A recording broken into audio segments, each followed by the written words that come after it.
This is our 22nd year here at the museum in Hershey, Pennsylvania.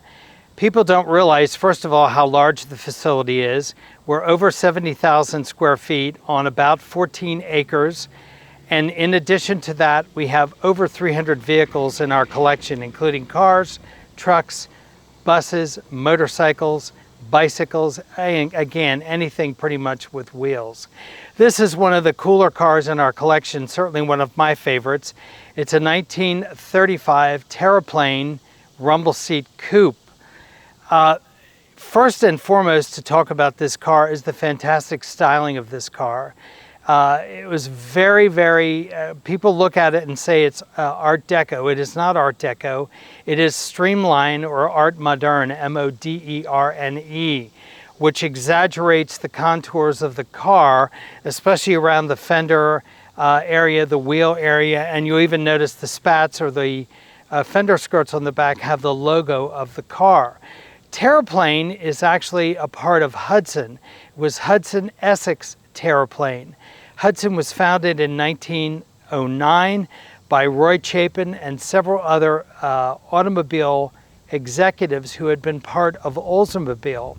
In addition to that, the Hudson is the only car that is named after a department store. It was named after the Hudson's department store and the owner of that store, which is quite unusual as far as automobiles are concerned.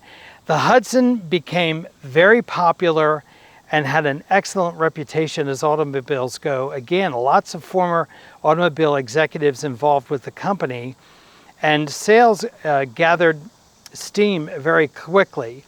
Hudson was one of the leaders in developing what we called a coach body, in other words, an enclosed body. Most early cars were open. Hudson was one of the first companies to go with an enclosed body.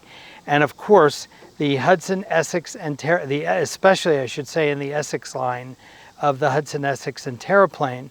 The Terraplane especially had this very flamboyant but tasteful styling for the period, but the car never really caught on. It became a separate mark amongst Hudson in 1935.